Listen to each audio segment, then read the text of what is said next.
মসজিদের কাজ এখনো দেখলাম অসমাপ্ত। অন্য জায়গায় হইলে বলতাম না, কিন্তু মাধবদীর মতো জায়গায় এরকম একটা মসজিদের কাজ অসমাপ্ত থাকবে এটা শোভা পায় না আমার মনে হয়। কেননা মাধবদী সারা বাংলাদেশের প্রাণকেন্দ্র বললে চলে, ব্যবসায়ী হাট বললে চলে, ঠিক না? আর আল্লাহ মাধবদীর মানুষকে কম দেন নাই, অনেক দিছেন। কি বলেন? 50 বছর আগের থেকে অনেক দিছে না আপনাদেরকে? ওইখানে এরকম একটা মসজিদ জীর্ণ শীর্ণ পড়া থাকবে অসমাপ্ত, এটা শোভা পায় না। এই জন্য সবার কাছে দরখাস্ত, যতটুক পারি এই মসজিদের সহযোগিতা করব। করবেন তো? আল্লাহুম্মা লাকাল হামদ কামা ইয়ানবাগি লিজালালি ওয়াজহিক ওয়া আযীমি সুলতানিক। আল্লাহুম্মা সাল্লি ওয়া সাল্লিম ওয়া বারিক আলা হাবিবিকা মুহাম্মদ। আল্লাহ, চাওয়ার বলার পর্ব ছিল শেষ, শোনার পর্ব ছিল শেষ, এখন ভিক্ষার পর্ব চলতেছে। মালিক, আমাদের মাথার উপরে আকাশ ছাড়া আর কিছু নাই।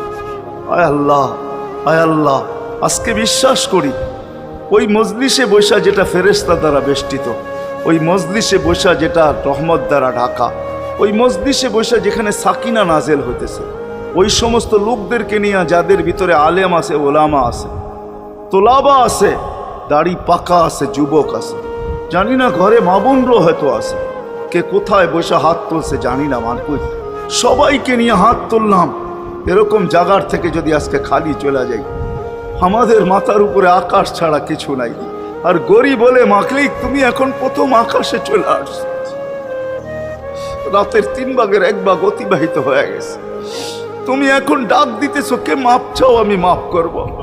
মালিক, তাকায় দেখেন আমরাই হাত তুলে বসে আছি, জীবনের গুনাহগুলো মাপ চাই, আর কোনোদিন গুনাহ করব না।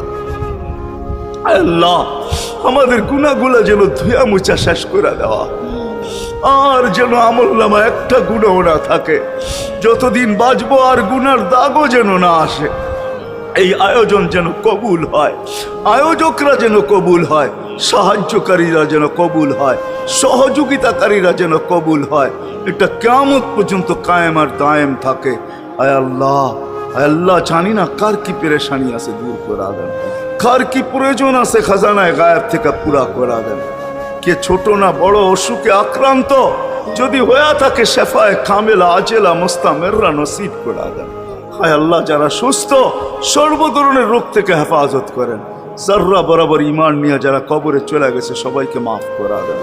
আয় আল্লাহ, যেই যুবকদের উদ্যোগে এই আয়োজন, আয় আল্লাহ, আয় আল্লাহ, কালকে সকাল থেকে ওদেরকে আর মদিনার যুবকের মতো ছাড়া দেখতে চাই না।